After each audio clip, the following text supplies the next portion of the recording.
Hi everyone and welcome back to this channel. My name is Susan Silentoye. As you know, the aim of this channel is to offer information about how government works and why systems are set up the way they are.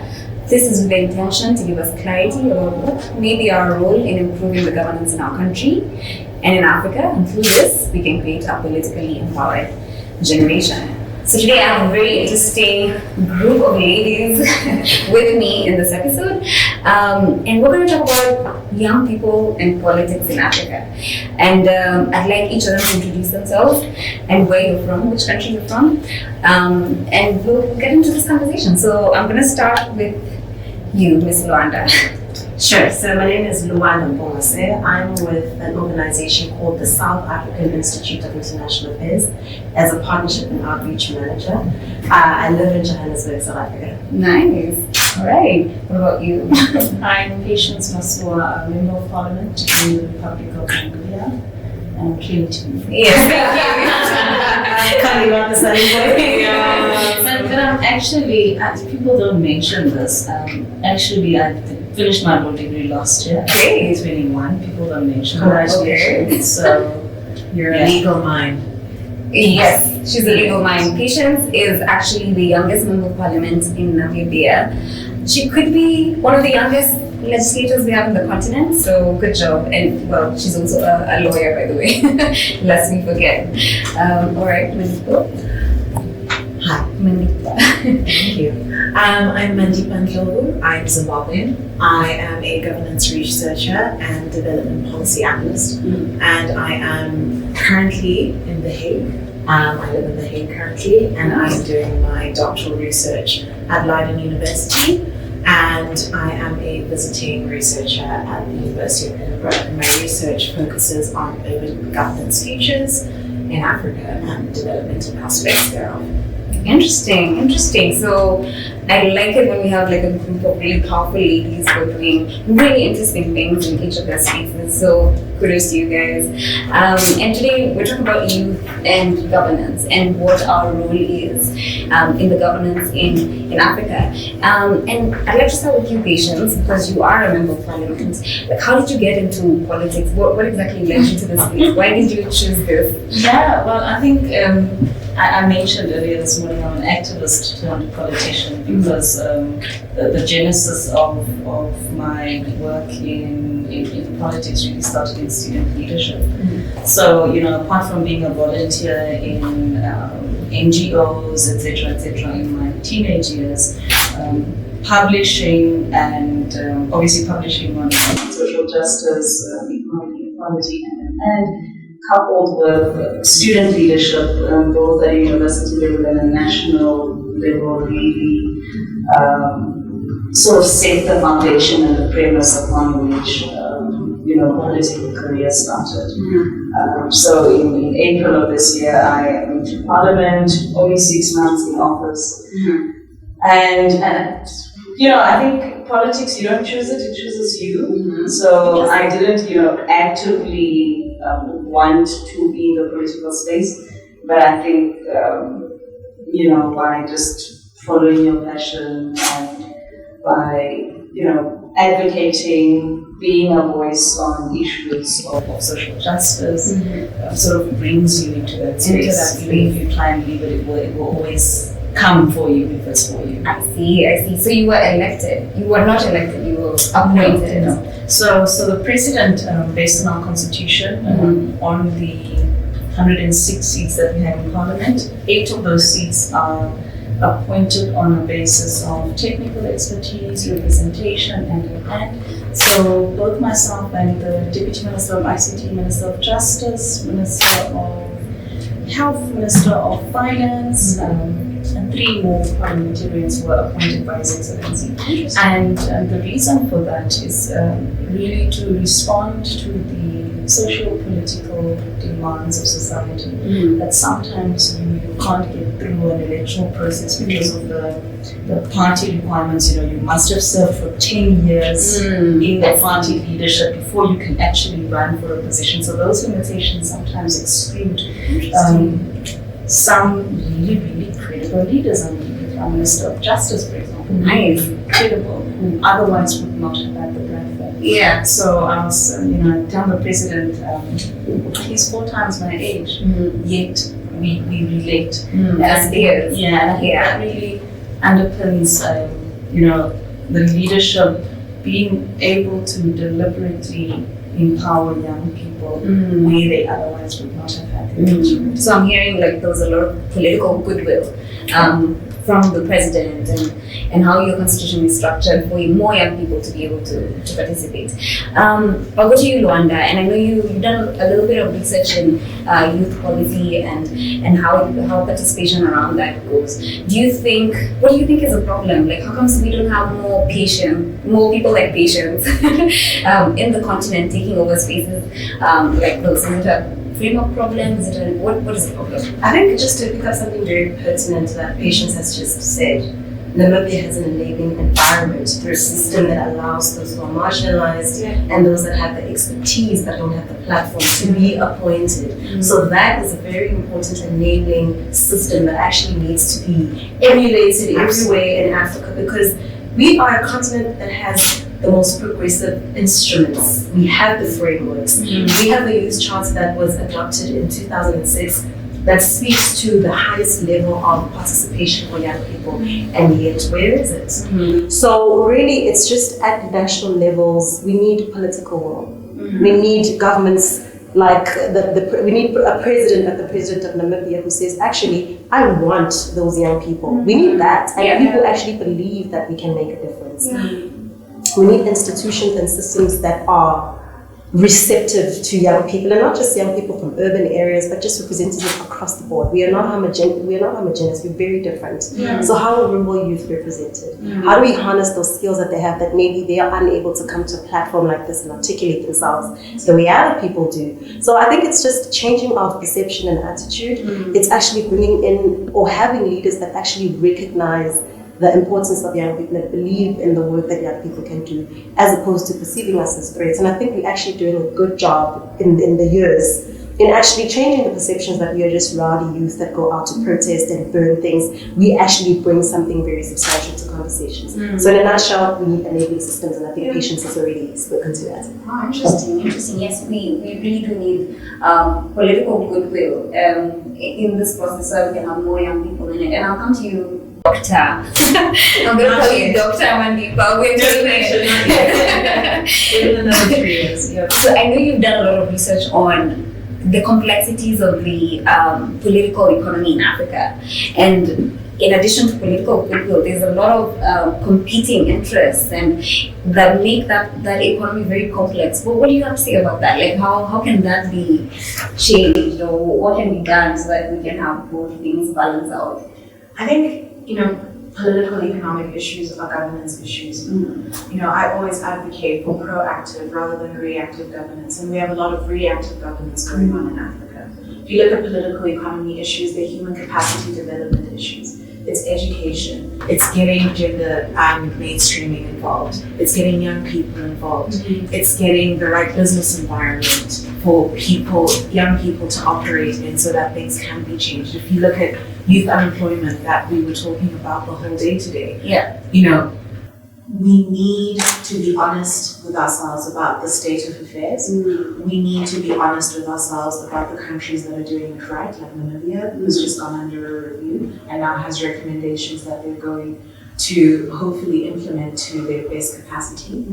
And we need to get to a point where we then realize that everything that we do is for self-accountability. Right, and that breeds a proactive environment, because once you have the knowledge, the data set, to understand the reality on the ground, you contextualize it. Once you understand what the issues are, you can then assert ownership, agency, accountability, all of these things that we're talking about, respect for rule of law, institutionalized processes. You then open up, and this is what the President of the Republic of Namibia has done. I'm just thinking off the top of my head, because why else would he appoint technocrats or people on the ground into spaces of influence if that wasn't his way of thinking? And we need more leaders like that. So that is the political economy of Africa. It's the political influence in the economy. It's not the other way around. That's true. That's true. I mean, you've said we should be honest with ourselves, right? And as we speak here, we're people who are politically like woke. You know, we engage in politics every single day. But there's lots of people who are completely disinterested in politics, and they don't really care about. It almost seems cool not to be aware of what's going on in the country. I don't know what you have to speak to that. Like, do you think, is it a problem? Like, what? I'm always very wary to say young people don't care about politics because I think the person is political. And once things that affect them personally hit, then it becomes political. And you must be very wary of boxing politics as, you know, government, members of parliament, or, you know, under those guises or under those blankets, because food security is political, right? Yeah. As COVID has shown up, it's political. All these processes are intertwined and interlinked, and they're multi-layered. So I want to not dabble in the conversation of young people don't care about politics, because they do. We just don't educate them in a way that frames their thinking around the fact that the issues that affect them every day are political issues. May I just respond to that, but with a different framing? Yeah. I think maybe the question that needs to be asked has to relate maybe to political apathy. Yeah. Because as Mandipa is rightly saying, waking up in the morning and taking a taxi and going to work, in some instances it's political, or has political aspects. Yeah. So I think the notion that politics is just, you know, governments and politicians, and it's very skewed, it's very narrow. So maybe to frame it a different way, let's look at political apathy in elections, for example. You know, I look at the context in South Africa where there's a lot of political apathy. Young people just don't want to vote anymore. But it's important that we understand why. It's not okay for us to just dismiss it as, these young people are very apathetic. Young people are tired. Young people want good leadership, and nobody's emulating that at the moment. We want service delivery. We want the basic necessities, but at the moment it's a stretch to get that. But come election time now, everybody's giving us pressure to go vote. It just becomes, you sort of want to defy the system because it doesn't work for you. But obviously it's detrimental, and you know you have to exercise your hard-won right to vote. But I just think dismissing young people as just being apathetic because for whatever reason is very irresponsible. We need to understand the reasons that are causing young people to be quite fatigued by the system. It's years of self-governance as well, isn't it? It's years of fighting the system with your back against the wall by yourself, and that system not helping you. And then, as Nancy says, getting to a point where, you know, come election time, governments are campaigning and people are coming to your door and knocking and saying, oh, you're the constituency that needs to vote. And young people are tired. They have their own socio-economic sustainable futures to look out for. I agree with them both. I think politics is everything. If a girl child does not have a sanitary pad, absolutely. Like Luanda says, if somebody needs to, you know, go to work and they don't have adequate transportation, it's a political issue. And if young people don't want to vote and they protest, that is a political issue. And so I think there's a symbiotic relationship between politics and everything else. Politics is everything. Politics is business. Politics is social. The social environment, that's politics. Economics is politics. And you know, the idea should really be, in as much as we try and force young people to be involved in mainstream politics, we need to reform the system so that it's attractive for young people to want to be engaged. But isn't that makes representation even more important? Right? Having young people actually in these places to actually represent those who are feeling a little bit discouraged, relate to those who are feeling misrepresented and not understood. And I think, you know, older people have really selfishly tried to make political systems their homes. They selfishly try and make it seem like it's their personal thing. It's not yours. You don't have the sole copyrights on public information. You don't have the sole copyrights to speak on behalf of groups of people. I mean, when one of my seniors in Parliament, we had a party caucus meeting, and she was like, "Oh, how can you say no to us?" Oh no. And and I'm like, you refer to everybody else as honorable. I mean, well, everybody else refers to me as honorable. Yeah. But she calls me Nana, and she tried to reduce me to a note taker. And I told her, as a secretary, honorable, with all due respect, we are colleagues. We both report to the president. There's a secretary to do that. So I think the gatekeeping is so right, even in the spaces where we are represented. Yeah. And that's what they're doing. That needs to be dismantled. Yeah. That is what makes the environment so toxic, and it makes the environment unattractive for young people. Would you say, other than a political shift, there needs to be a cultural shift as well? Yes. Because what I'm hearing from that is nothing political. It's very cultural. Yeah. So respect to your elders. it's such an African. It's a very African Yeah. way of conducting politics and engaging with young people that are in spaces of influence, and frustrating them in those spaces of influence to the point where they themselves become apathetic instead of becoming active representation. I mean, to create context, my Minister of Youth is 75.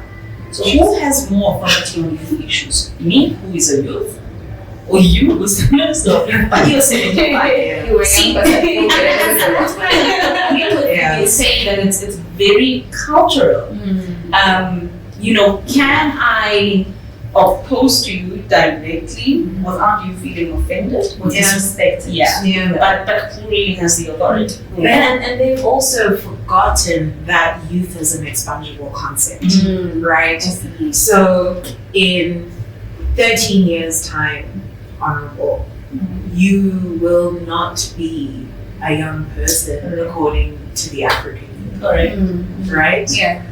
But somehow everybody, your Minister of Youth, for instance, at 75, there's clearly a cultural notion that he's young at heart, or they are young at heart, and it is somehow they are mollycoddled by the system, and we need to disrupt that. Yeah. How, I don't know. It's infuriating. Yeah. I think I take it very personally because of just how much work has gone into sort of assert and establish ourselves as capable leaders as well. Yeah. In South Africa, they will just lightly call the minister who's in his 50s the young minister. And it's just... No names mentioned, but I mean, and it's just like, but wait. Wait a minute. Yeah. Is it because they're youthful in spirit? Like, what does that mean? Yeah, it's because there's three, I look at it in 3 tiers. So there's the 60 to 80-year-olds, there's the 40 to 60-year-olds, and the 20 to 40-year-olds. Yeah. This generation has held on to power for so long that these have not had a chance, and they're so thirsty for leadership now in their 50s, but it's already time for this generation to take over. How that is going to play out, I do not know, but these guys are still there. That your leadership role during independence was enough. And it was okay to pass the baton on and to keep passing the baton on. You can't be talking about struggle politics in 2021 and 85 years About old. independence. And you know, Gen Z doesn't know anything about Gen Z doesn't, they don't care. Something anecdotal. I think we've just been in crisis mode in South Africa with youth unemployment. They announced the latest statistics, and our Minister for Youth, Women and People with Disabilities came on and said, these are the remnants of the apartheid system. This is 27 years after democracy. This is after, there's so many socio-economic issues at play in South Africa and so much inequality. That the minister came on and insulted our intelligence and said, this is a result of the apartheid government. Right? So independence has been achieved. What now? So is it sustainable to have the leaders who are still remnant of their role in the liberation movement in such a vastly changing global landscape? I mean, some don't even know what climate change is. Yeah. Oh no, it's the denialism of climate change. I mean, they're just so comfortable in their that it's worrying and it's concerning. Denialism is not just saying, this is not it. It's refusing facts. It's refusing knowledge. It's confusing. So many elements of it, and even within themselves, within the political settlements that dictate governance structures, even within themselves, they're not telling each other the truth just for gatekeeping purposes. The dangerous thing with that is the entitlement, I fought for this country, so I'm entitled to fishing quotas. I fought for this country. When you're fighting for the country. It's very dangerous. And I think that is one of the key drivers of corruption. Because how much is enough? Yes, you fought for independence. How much is enough? I was like a quick question that will actually drive the question that you're asking. I think, is there an African country that has legislation that if you hold public office, you cannot do business with the government? No, because I think that No, in my country they say, but I mean, I'm also a citizen. Yeah. I'm also a You citizen. can't deny me my right. Am I not allowed to conduct business? no, with the government. You get procurement from government. The Yeah, but government that's their argument. Why? I'm also a citizen. Yeah. Why not? Oh no, so in that you can have an intersectional existence, but in other things you can't be a young person, an educated person, a capable person. But that's where the conflict of interest stems. I think in our context as Kenya, there's a thin line between who is government and who is the people who do business with government. And most of the time, actually, people get into government to be able to do business with government, to be able to get the tenders, to be able to do all those things. But that goes back to the socioeconomic issues that we need to fix. Exactly. We wouldn't need to see politics or government as a pit of endless pots of gold, if we actually fixed our system. That is to be agreed as well. That is true. Right. And corruption in most of our countries that we And just general patronage. Yeah, I agree, and I think we brought up quite a number of issues. I just want to know, like, are you in a political party? Yes, I'm in the ruling party. Interesting. So, a lot of people try to get into parties. I don't know about you guys, but our parties are they disappear every 5 years. But I know you guys have parties that have been there since independence. The ANC is ZANU-PF. So how did you go about getting into this party? And was it a difficult process, especially as a young woman? I'd like you to speak on that as well. Yeah, but I've always been a sympathizer of this has been a bone of contention since I took office. So I've always been a member of the sort of party. I've had my youth league card, my women's council card, and my party card. Probably just because I was a nosy 18-year-old that just wanted, my party card, and I would attend party events, but I was never actively involved in party politics. I was more, even my publications have always been on national politics, and they were issue-based.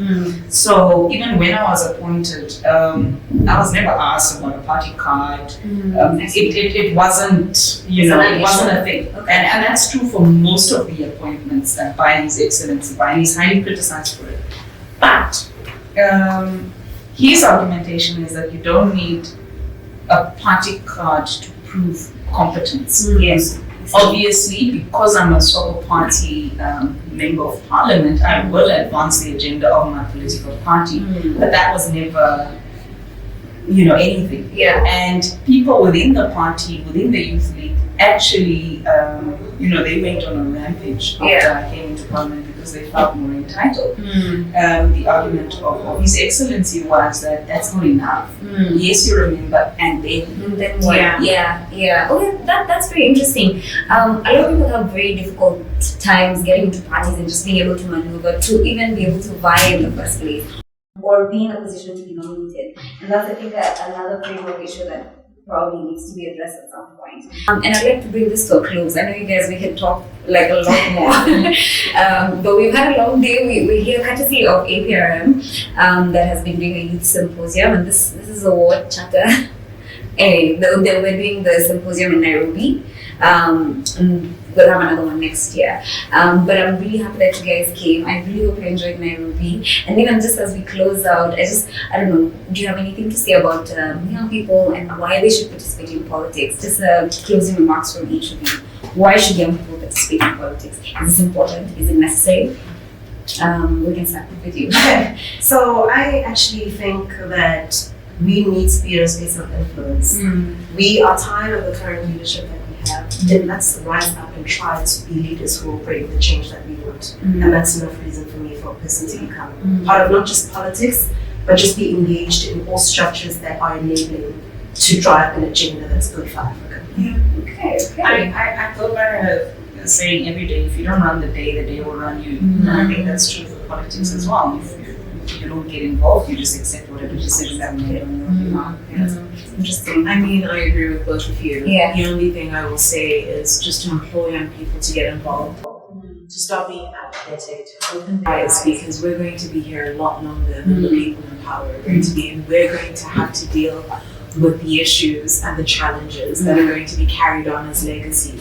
Because remember, they're also carrying on legacies from colonialism and pre, and, you know, and they're carrying on the mistakes that they made, that they're hiding, and we're going to have to carry those forward if we don't change the system and stop, you know, the cyclical issues and cyclical legacies of disarray now. Yes. Wow, ladies, thank you. I like what you guys have both said. If you don't carry the day will carry you, and we're definitely the ones who are going to live through the consequences of the choices of the people who are in power now. So with that, I would like to close the session. Thank you so much for joining us. If you're ever in Nairobi again, please shout out to you guys who are in Namibia, in Zimbabwe, and in South Africa as well. I hope you guys go home safe, and thank you so much for coming. Bye. All right.